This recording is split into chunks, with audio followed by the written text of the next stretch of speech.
നമസ്കാരം. പുതിയൊരു വീഡിയോയിലേക്ക് എല്ലാവർക്കും സ്വാഗതം. ഞാൻ സിൻസി ന്യൂസിലൻഡിൽ നിന്നാണ് സംസാരിക്കുന്നത്. എഡ്യൂക്കേഷൻ ന്യൂസിലൻഡ് പുറത്തുവിട്ട കണക്ക് പ്രകാരം 2023 69,135 സ്റ്റുഡൻസ് ആണ് ന്യൂസിലൻഡിലേക്ക് പഠിക്കുവാനായി എൻറോൾ ചെയ്തിരിക്കുന്നത്.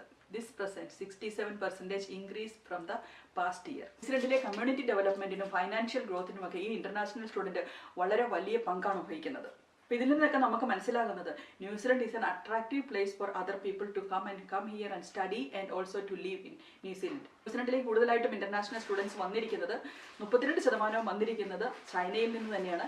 ചൈനയിൽ നിന്ന് വന്നിരിക്കുന്ന കൂടുതലായിട്ടും ചൈനയിൽ നിന്നുള്ള സ്റ്റുഡൻസ് വരുന്നത് ലാംഗ്വേജ് സ്റ്റഡീസിനും അതുപോലെയുള്ള പല കോഴ്സുകൾക്കും ന്യൂസിലൻഡിലേക്ക് വരാറുണ്ട്. രണ്ടാം സ്ഥാനം ഇന്ത്യക്ക് തന്നെയാണ്. ഇന്ത്യയിൽ നിന്ന് 11% കുട്ടികൾ വന്നിരിക്കുന്നത് ഇന്ത്യയിൽ നിന്ന് തന്നെയാണ്.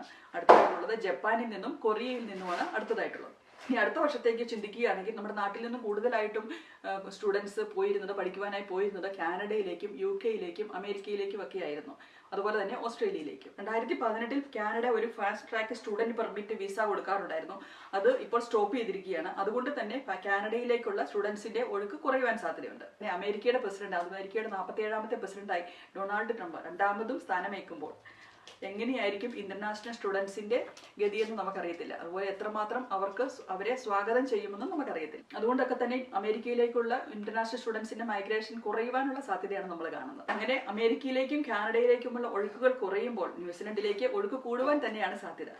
അപ്പൊ നമ്മൾ നോക്കുകയാണെങ്കിൽ ന്യൂസിലൻഡ് എന്ന് പറഞ്ഞെങ്കിൽ ഒരു ചീപ്പായിട്ടുള്ള ഒരു രാജ്യമല്ല. വളരെ ഇവിടുത്തെ ലിവിങ് സിറ്റുവേഷൻസും അതുപോലെ തന്നെ അക്കോമഡേഷൻ ഫെസിലിറ്റീസും എല്ലാം വളരെ കോസ്റ്റ്ലി ആയിട്ടുള്ള ഒരു രാജ്യം തന്നെയാണ് ന്യൂസിലൻഡ്.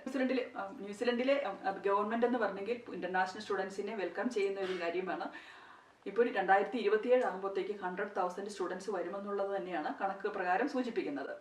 ന്യൂസിലൻഡിലേക്ക് വരുന്ന ഇന്റർനാഷണൽ സ്റ്റുഡൻസ് ന്യൂസിലൻഡിലെ എക്കണോമിക് ഗ്രോത്തിന് ഒരു വലിയ കോൺട്രിബ്യൂഷൻ തന്നെയാണ് തരുന്നത്. $4.4 ബില്യൺ ആണ് ഇന്റർനാഷണൽ സ്റ്റുഡൻസ് ന്യൂസിലൻഡിലേക്ക് കൊണ്ടുവരുന്നത്.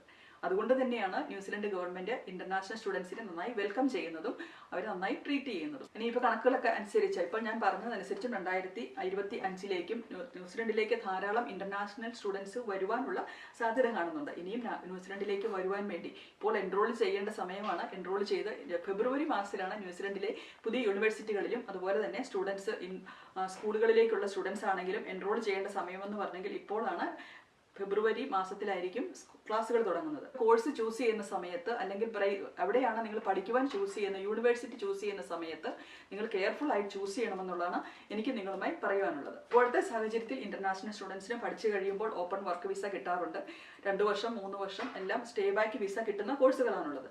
അപ്പോൾ നിങ്ങളത് കോഴ്സുകൾ ചൂസ് ചെയ്യുന്ന സമയത്ത് അപ്പോൾ സ്റ്റേ ബാക്ക് കൂടുതലുള്ള കോഴ്സ് ചൂസ് ചെയ്യുവാൻ ശ്രമിക്കുകയാണെങ്കിൽ ആ സ്റ്റേ ബാക്ക് ചെയ്യുന്ന സമയത്ത് നിങ്ങൾ പഠിച്ച ഒരു കോഴ്സിൽ തന്നെ നിങ്ങൾക്ക് ജോലി കണ്ടുപിടിക്കുവാൻ സാധിക്കുന്നതായിരിക്കും. അപ്പോൾ നിങ്ങൾ കോഴ്സ് ചൂസ് ചെയ്യുന്ന സമയത്ത് ഏത് കോഴ്സ് കഴിഞ്ഞാലാണ് ജോലി കിട്ടുന്നതെന്ന് പ്രത്യേകിച്ച് ചൂസ് ചെയ്യുവാൻ വേണ്ടി ശ്രമിക്കുക.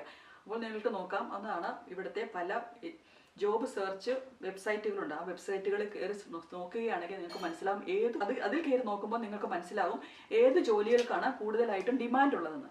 അങ്ങനെ ഡിമാൻഡുള്ള കോഴ്സുകൾ തിരഞ്ഞെടുക്കുവാൻ പ്രത്യേകം ശ്രദ്ധിക്കുക.